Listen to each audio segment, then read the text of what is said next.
there's a point where you just realize you feel completely disconnected from your life. I legitimately asked him probably no less than half a dozen times, how do people with amnesia recover? Because in my head, I was going like, I'm not the first person to find myself in a life that I really don't feel connected to right now. I have spotty memories of my time on medication.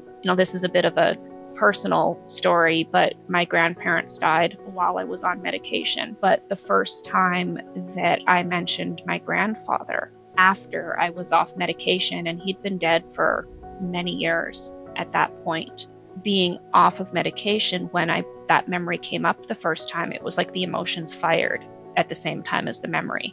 I was completely overwhelmed by all of the feelings, as if I had never felt any of the feelings. Okay, hi everyone. I'm delighted to have Trudy back here joining us again. This is going to be Trudy's fourth appearance here on the podcast. For those of you who don't know her, she's a moderator for the Lamictal Withdrawal Facebook group. We work closely together, and she's one of the best in the field. So I'm just delighted to always have her here sharing her experience about psychiatric drug withdrawal. Today we're going to be talking about what happens when you hit zero. And Trudy brought this up as a topic that needs more discussion online. So I'm going to turn it over to you, Trudy, and have you introduce this concept and why it's important to think about what happens when you hit zero. Great. Thank you so much. It's great to be here again, having another conversation. So, I was thinking about how, in my case, I spent 22 months getting off of my last medication, and that's a pretty long period of time. And there's so much that goes into that, getting through the withdrawal process and the tapering process, and not as much time is spent talking about what happens after you're at zero and how can you prepare yourself to really get through the tail ends of withdrawal and adapt to the world that's out there that in a lot of cases you might not know, because psychiatric medications can be so numbing and change your perceptions of yourself and others. And so that adaptation and adjustment once you're off of the medication is a really important aspect to kind of prepare for and consider as you're even in the taper process. Mm-hmm. And from your experience, what do people usually expect when they hit zero, and in contrast to what is meeting them there? That's a fantastic question, because I think that most people think that they're going to get through that last little bit of withdrawal. And by the time you're hitting zero, you're pretty familiar with your withdrawal patterns, when your symptoms tick up, when they come down, you feel like you've got it, right? So I think that common expectation is you hit zero, the last of the symptoms go away, and it's like it never happened. You just return to normal, life carries on, and you've got nothing left to do. Mm-hmm. And what is usually waiting for people unexpectedly at zero? Life. I mean, everybody has something that led to them starting medication in the first place.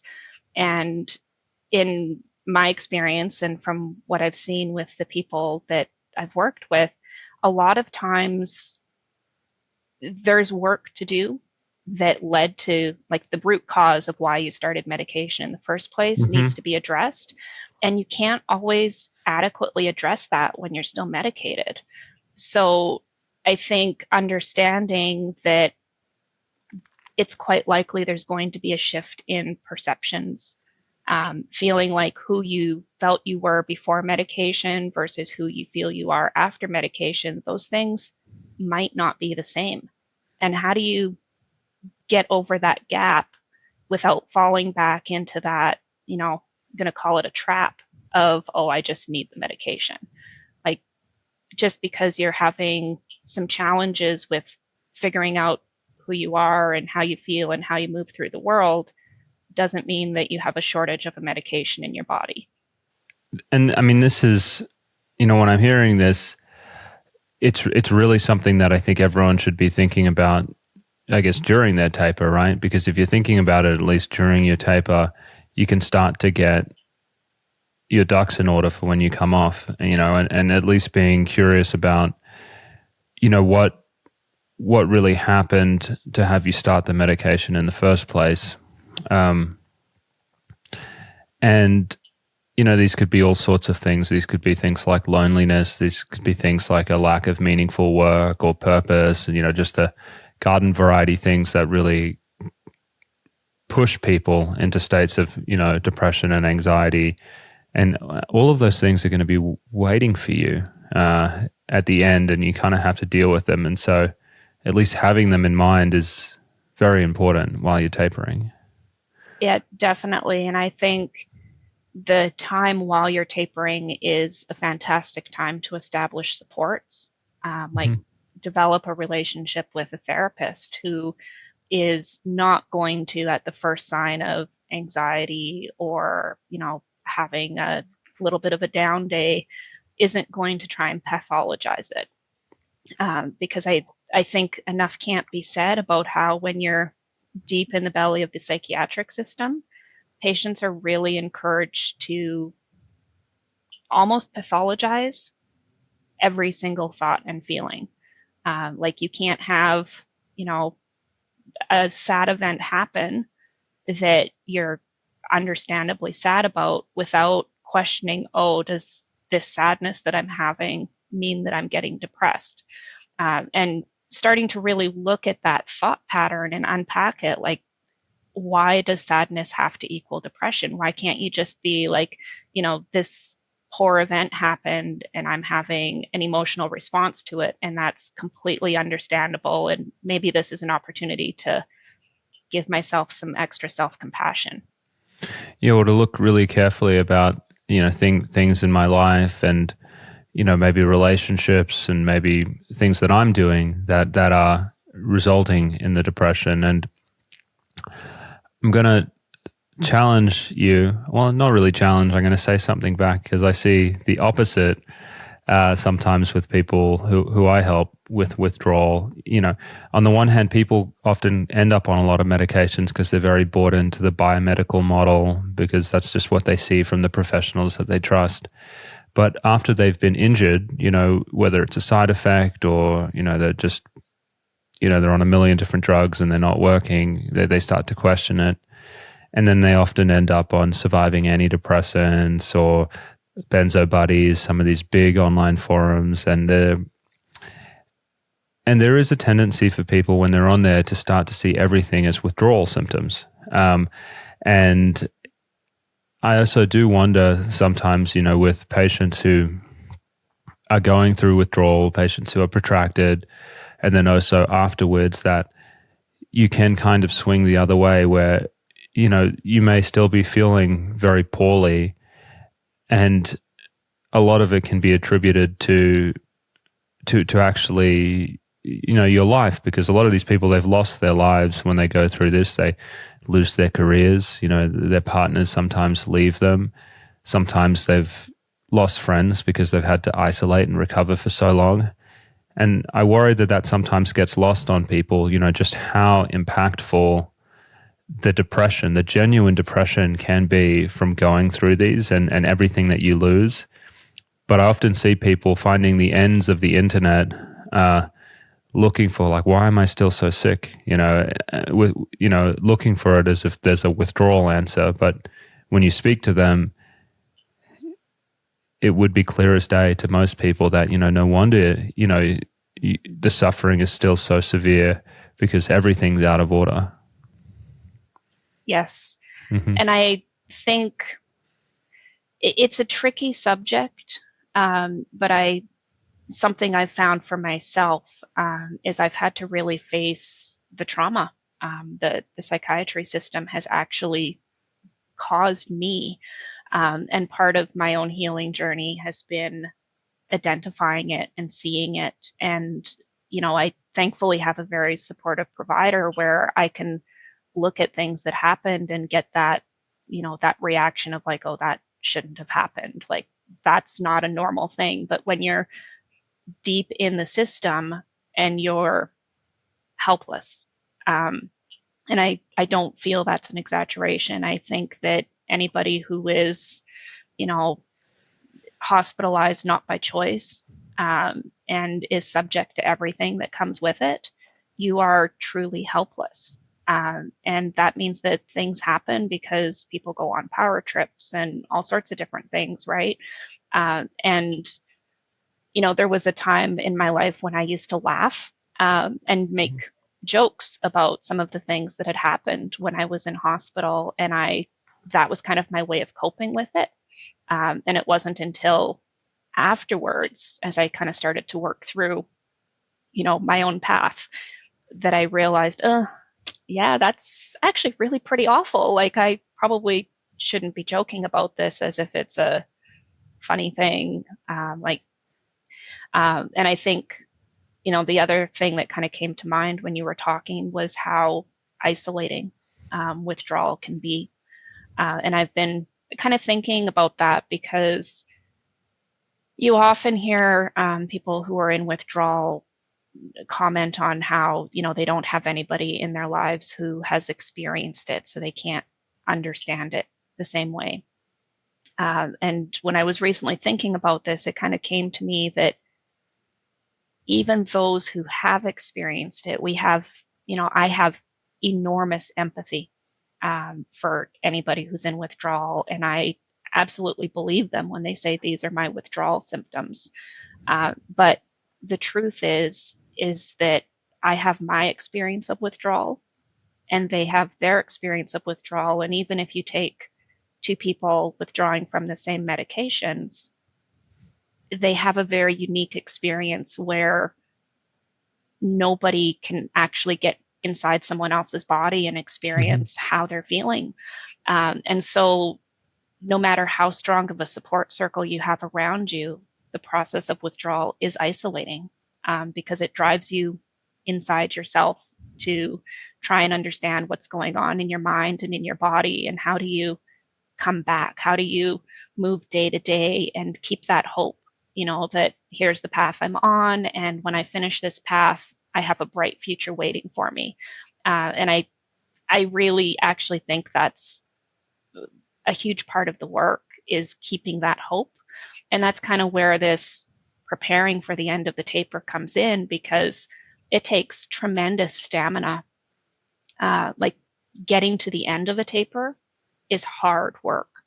It's really hard work. And when people go into that with the idea that once I'm at zero, that's it, I'm done, I think it does a disservice to them, because it's like, you think you've climbed up the hill and you've done the hardest things and you're home free, but there's still a different kind of hard work waiting on the other side. And so helping people prepare for that, just knowing that there's going to be some physical adjustments in the body, there's going to be some changes in their thought processes, there might be things they have to deal with. And how do you develop a roadmap for after zero? I think that first 6 months to a year after you've hit zero is just as critically important as the taper time. Do you ever see people slide back to medication use in that first year off? Definitely. Yeah. Yeah. And I can't speak for the individual as to, whether that's the right answer for any given person. But it does tend to follow a pattern where they wait until they think that withdrawal should be over, and then they turn to a medication to solve. They kind of come back to the conclusion of, well, maybe I really did need the medication after all. When, to me as an outside observer, it still very much appears like the tail ends of withdrawal and just needing to get through that adjustment process. But when someone's having, it isn't always emotional things. Sometimes it's physical things. They're having really bad GI issues, and they just can't take it anymore. And so they're like, well, I know this came from withdrawal, so if I reintroduce the medication, maybe that'll give me some relief. And so I think, there's a whole there's a lot of different symptoms out there that not everyone gets. And I think they're all able to be managed, but it's really hard to manage something if you're not expecting it. Yeah, I'm thinking maybe a nice way to pass this out, because I think about the different things that can happen to people is, if you have protracted withdrawal injury, it is possible that you could still experience symptoms for a long period off the drug. I mean, we know several of them just in our team who have been off medications for several years, but still have residual healing that's going on. So there's that side of it where, if you have protracted withdrawal and if the symptoms are still there when you stop, you could just, you just need to expect that the brain will continue to heal off medication and the time course is unknown. So there's that clinical picture. And then there's also the, if it's just more of a straightforward withdrawal and you haven't been injured, then I guess we would expect that at least the withdrawal symptoms to fully go away probably within about 3 months. It would probably be the worst the first couple weeks after you come off, and then the next couple months after that, we would expect it to resolve. So depending on whether you're more of a protracted injury or a standard withdrawal, you could expect those two different courses. But independent of that, there's the dealing with the psychological symptoms that may still be waiting there, and that would apply to both of those as well. How do you tell people to prepare? When you're coaching them, Trudy, in your group. I'm very forthright. So a really common after effect of Lamictal is around 6 to 8 weeks off. It's pretty common to see nausea and diarrhea. And if you're not expecting those symptoms, people think something is really wrong when it lasts, sometimes for a few weeks. And whereas if you're prepared and you can say, mild foods, things that, agree with you, like my safe foods in that time period was like bone broth and sweet potatoes, like not much, but at least if these are the foods that I can tolerate and this will pass, like my gut is going to finish rebalancing itself. It's going to figure things out. And on the other side, I'll be able to eat more food again. Then you can make a plan. You can be like, okay, I'm going to make sure I have these things in the house. If I am losing too much weight, maybe family can do these kinds of things for me, right? The other thing I always recommend is start therapy. And I'm not sure the benefit of starting it at the beginning of a taper, but by the time you're down to I'd say the last 25% of the taper, you should have ideally a well-established therapeutic relationship, because you really need someone who knows you and knows your history to be able to really just be the support that you need. I've had so many conversations with my own psychiatrist where the question I would pose to him was, what do people who've had amnesia do to recover?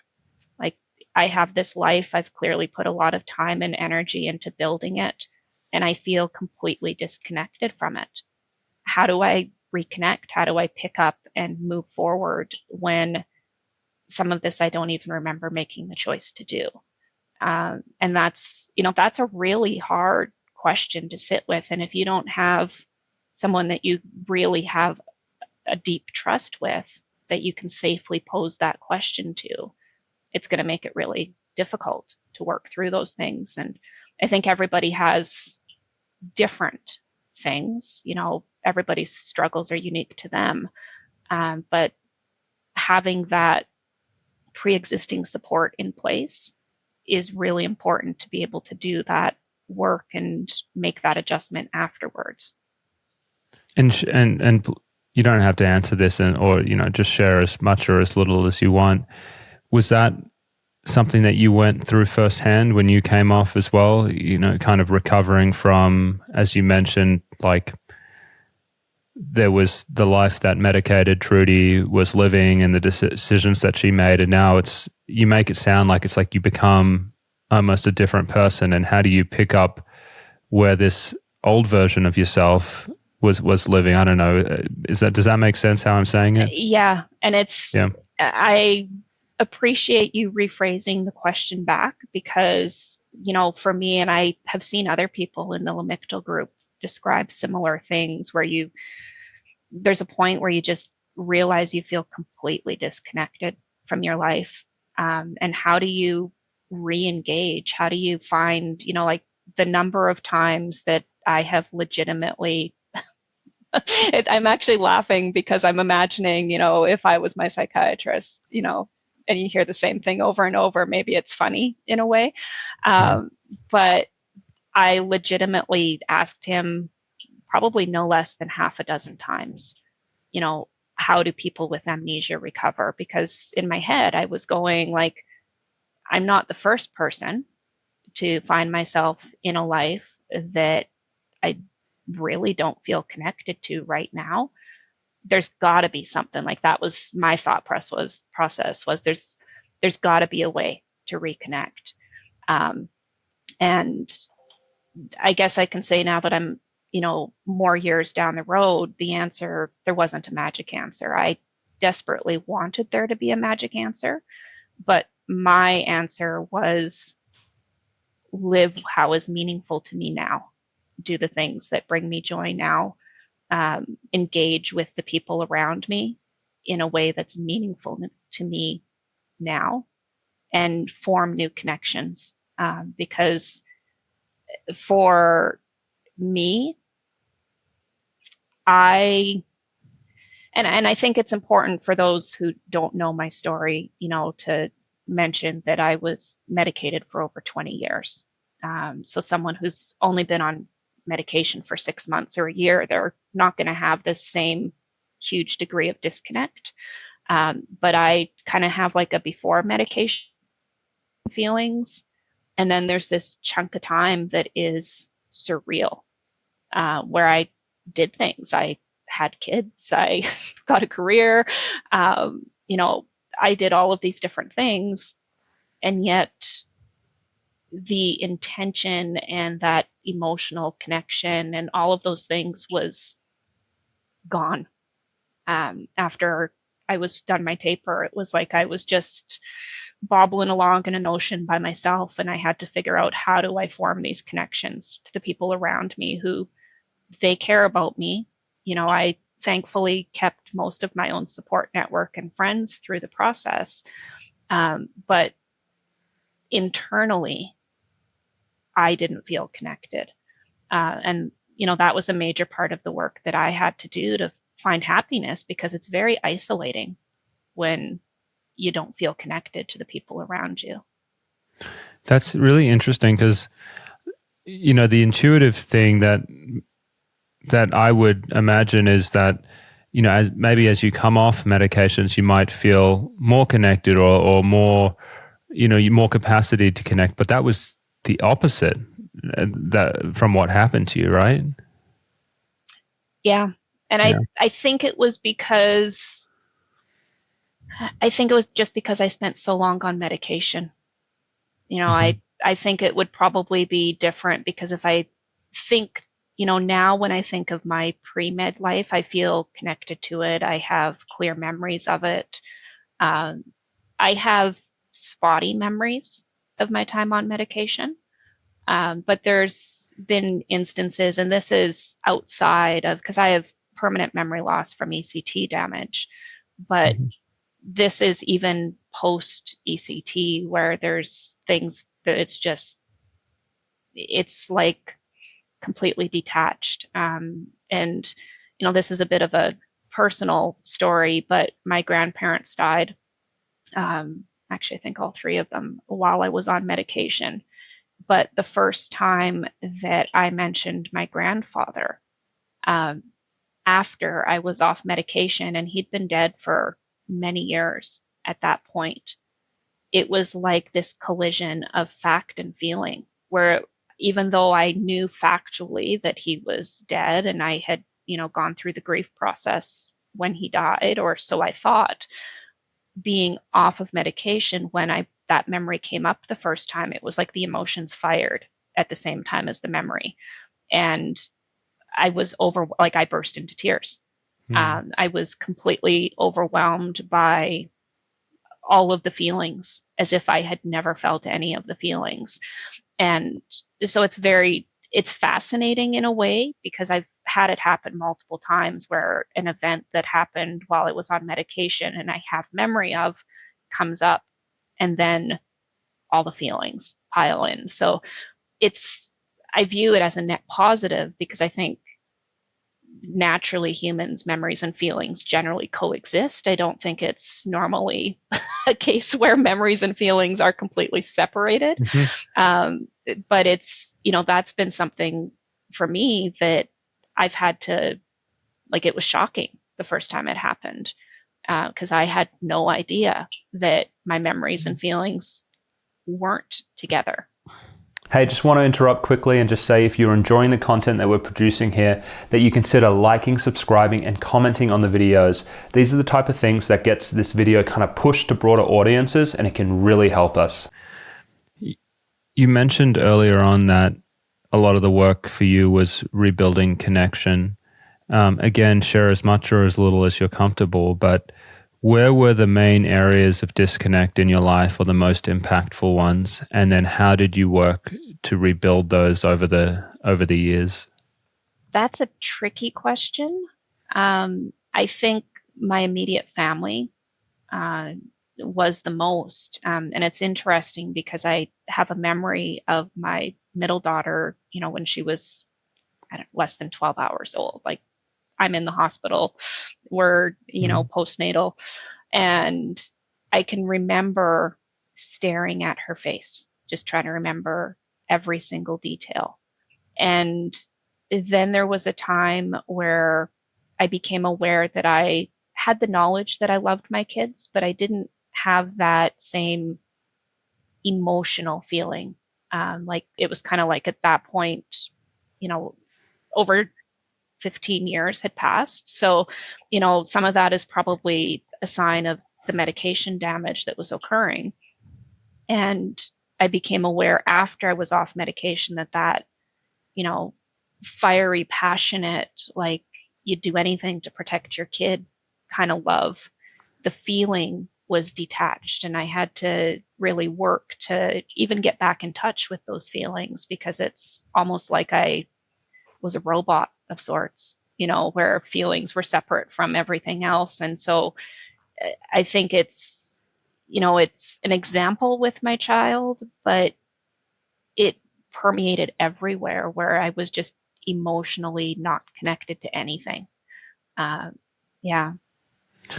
So what has it been like post medications, kind of rebuilding that connection, the struggles, the joys? What's that journey been like?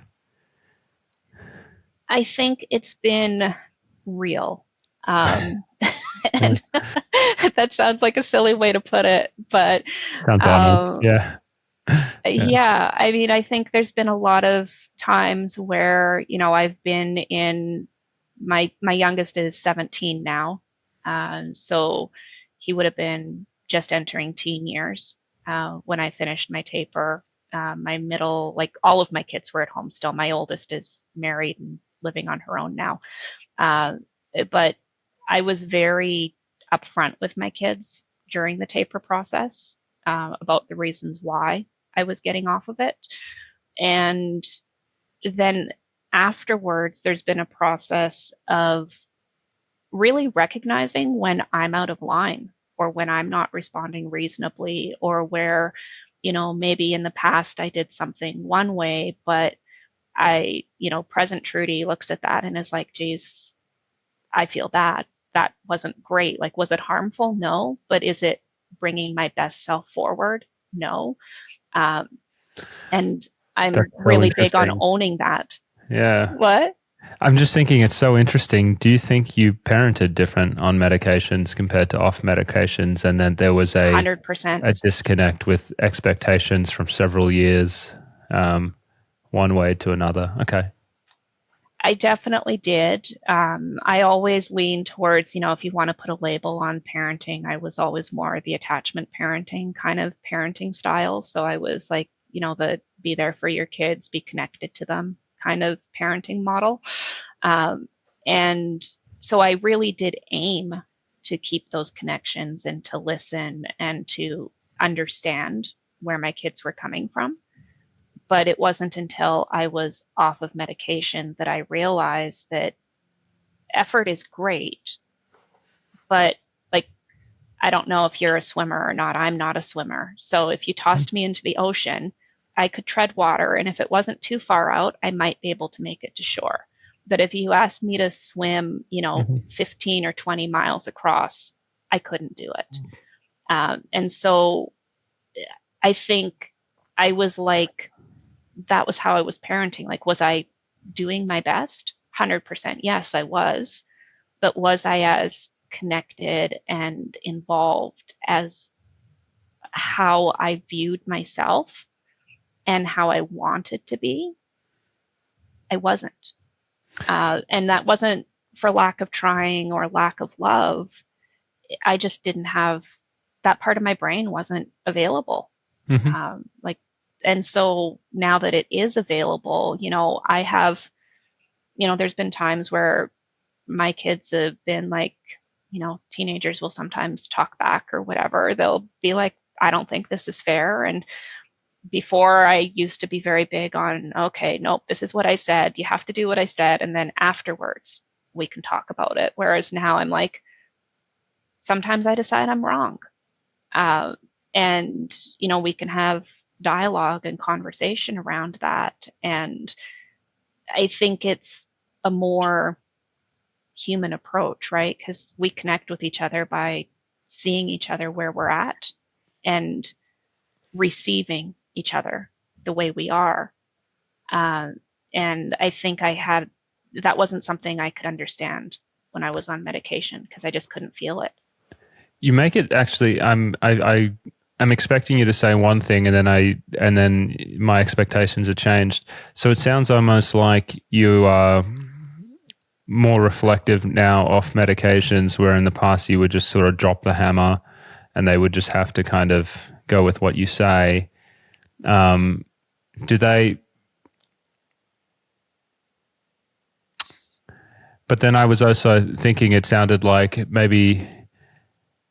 Do you have more conflict now or less with them with a more reflective approach as opposed to maybe a more kind of parental? I mean, some of this also changes as they get older. I understand that as well. Yeah, and that's what Yeah, I'm kind of thinking. I yeah. think that there's probably less overall. We've never had a lot of conflict. Like, I've been very, blessed with my children. And, we've had ups and downs and bumps like everybody, but we're not the typical house where you usually hit, like, I'm not a yeller.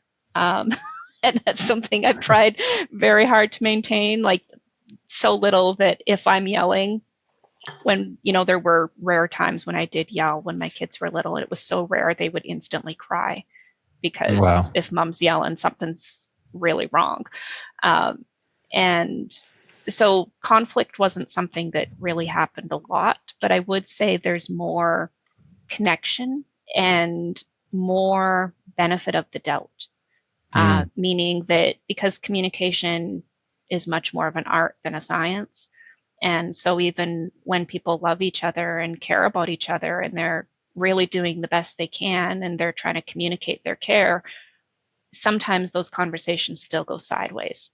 And so when everybody in the conversation has that trust of, okay, I'm feeling hurt right now, but I know that mom would never say something to actually try and hurt me, then they come back and they say, when we had this conversation, I felt this way. And then I can say, okay, I'm sorry. That's not the direction. That's not what I was trying to communicate. And we can work things out. So I think because I'm able to reflect, and that's really changed the way I can receive valid feedback, because I do believe that it's important to recognize that as a parent, you're never perfect. And sometimes it's our kids that call us on where we've gone wrong. And Totally. so, yeah, so I think there's definitely less kids conflict. or spouses or family members or siblings or all these types of things. And I wonder, this kind of more reflective attitude that came out. I mean, is this empathy based? Because there's a lot about medications and emotional blunting or emotional constriction, which I think really can make people less empathetic. I think that's the only way that you can say it, because if you're not feeling things as strongly, I suppose maybe it's harder to interpret. Harder to feel and to understand the positions of others that you deal with. Maybe that's kind of shut down a little bit. Yeah, I think so. I think empathy isn't an on-off switch necessarily. I think it's like a sliding scale, but it's really difficult to have empathy, full empathy, we'll say, like if you're not able to self-reflect. So say someone is, on an SSRI and it's kind of like really numbed any feelings of sadness. It's going to be really hard to empathize in a moment with someone who's maybe lost a loved one or is dealing with a really sad situation, because you can't necessarily bring that feeling up for yourself and remember this is the experience of that feeling and then relate to them with that understanding. Whereas, Totally. When medications are out of the way, you can. Yeah, my wife and I, we were taking Zoloft together for a period of time. You made a video about this, and I guess one of the comments was just about how little, we would have our fights like most people do. I think one I remember was just like leaving the kitchen like an absolute bomb site, and then just like sitting on the couch and I don't know, I was probably on my phone or something like that, and her just kind of going off at me, and how easy it was to not like, when someone's yelling at you or they're mad at you or they're upset with you, like you can't really help but feel a lot of their emotions because they're coming at you with that kind of emotional signal, and it kind of resonates in your brain, and you usually feel what they feel, and so it was really easy for me to ignore her, and I could just and I've discussed this a lot last time, so I won't go into it, but there's all these groups about the effects of medication on relationships out there, which are really interesting, where they talk about the subtle ways about how things like emotional attunement kind of going down can impact the relationship. And I mean, they cover everything, but I definitely felt less empathetic when I was on Zoloft. So, this is maybe a personal question that I'm asking you now. But I'm curious if you had the self-awareness to recognize that you had less empathy when you were on it. I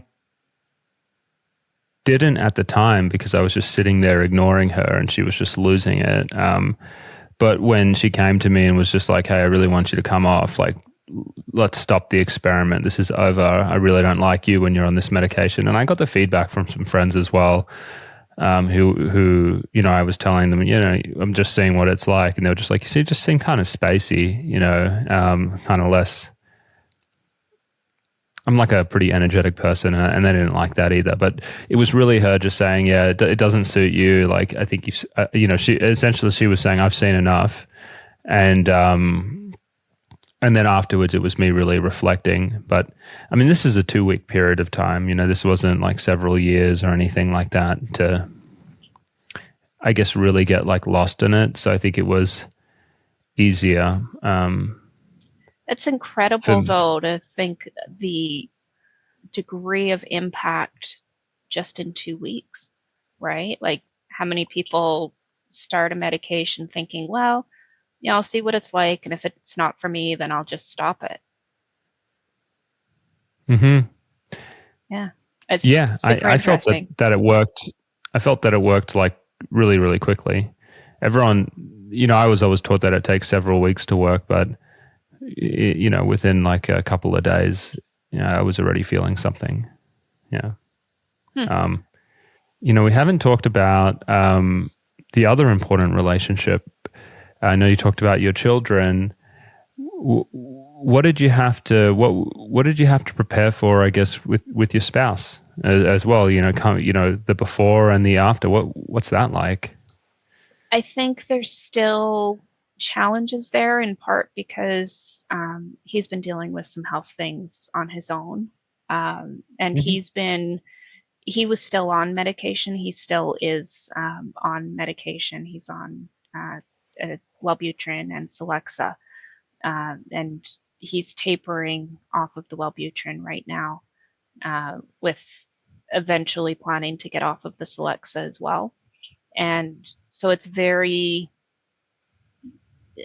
it's been challenging on a lot of levels because, my own experience of waking up was like, holy cow, okay, like let's grab life by the horns and like run and do all of these things now, right? Kind of energizing and wanting to really engage. And he, for multiple reasons, wasn't able to engage in the way that I really needed to engage. So there's, I guess you could say there's been some challenges. Like he's super supportive of me and I'm supportive of him and we love each other. We've been married a very long time. Like I was 18 when we got married. So we were actually married before I was on medication long term. Uh, but it's challenging to connect with someone who's still deep in medication, right? Like he's been altered by his medication, and all I can do is just patiently be there and have empathy, for he's got limits and it's not what he's choosing. This is just where he is right now. So I would say that Mm-hmm. relationship is still, there's still work to be done, but it can't be done in the same way at this Sure. moment in time. Mm-hmm. Okay.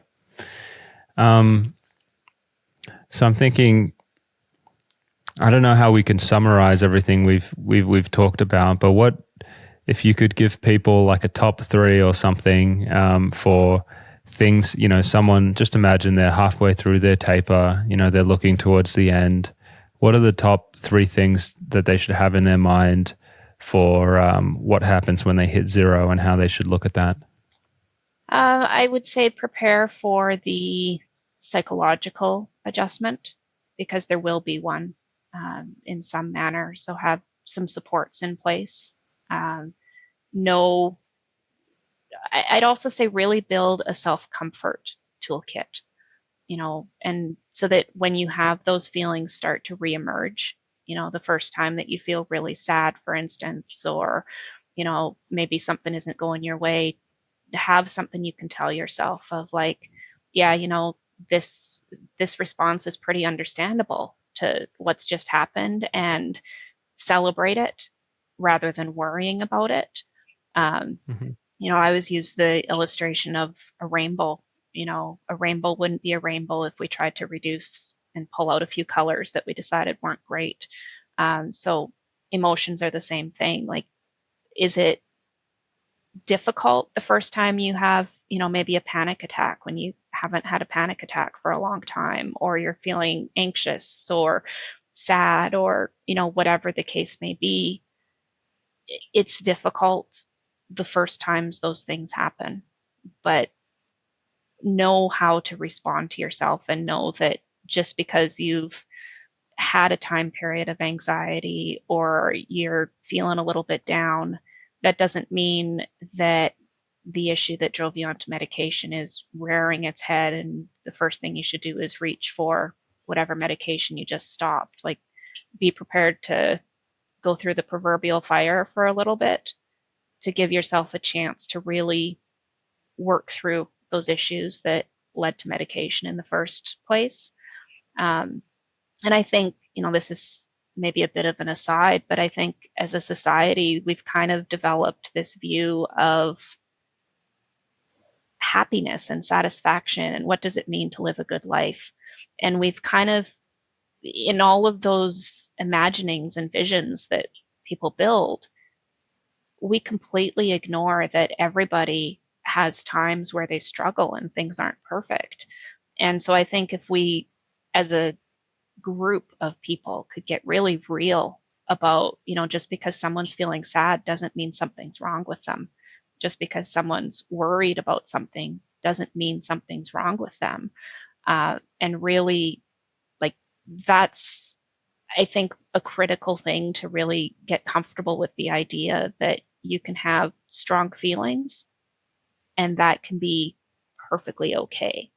Feelings don't have to mean anything. They can just be an experience that is an electrical signal going through your body. And on the other side, you carry on with your day.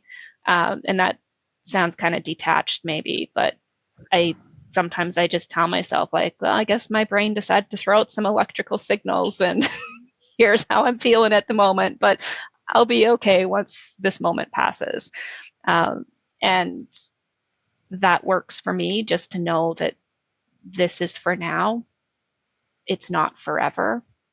And the things that we focus on tend to be the things that come into our life the strongest. So if we keep hope and we believe like this is just a moment and it's not going to stick around, it's a fun thought experiment, or maybe a challenging thought experiment, to feel joy. So you think about like your state of like, yeah, I'm pretty happy and content. And then think of something sad and recognize that you can have both of those feelings at the same time. You can feel overall happy with your life and still have that feeling of sadness. And that feeling of sadness doesn't take away from your happiness with life. And I'm not sure if I'm explaining that in a way that makes sense, but I think that ability to hold many feelings at the same time without focusing in on the ones that we've identified as being less desirable or worrisome or whatever word might fit for someone, it's super important. And so I would, that would be a piece that I would say. And then I'd say, be patient with your body. Like, your body is doing hard work, and that work is going to carry on for some time. And so just give your body the support it needs to be able to succeed at finishing the work it needs to do. I'm going to summarize because it kind of helps me as I think through this. So it's like, one, you need to prepare for the issues that led to you getting on the meds in the first place. If you've been on them for a really long time, you may need to help someone integrate those years medicated with who you are now and the impact it has currently. You need to make sure that you're still prepared, that especially if you're protracted, that you're going to be going through some withdrawal symptoms still and recovering from that. I guess the last thing was just like, you may be used to an existence where you're not feeling such intense sadness and anxiety, and that might just become quite a shock to you when you leave the medicated kind of world. And that's okay. Obviously listen to those signals, definitely have a support system and a therapist to see if they are telling you real things about your life, but that's actually just like a normal part of living. And it's probably easy to lose that or forget that if you are, fairly strongly medicated for several years, to just be like, whoa, what is this? This is not what I signed up for. Like, where are you coming from? Yeah. I think that's great. I think this was like such a interesting perspective on how to psychologically prepare for time on the other side. And so, yeah, Trudy, thank you so much for bringing this topic up and allowing me to speak with you about it. Yeah, thank you. And I have a quick question because you had mentioned something before. Sure. You had mentioned that you have a general recommendation for how long someone waits before they would consider possibly taking a medication in the future, like the minimum time frame that you'd say let your brain settle and your body get back to baseline.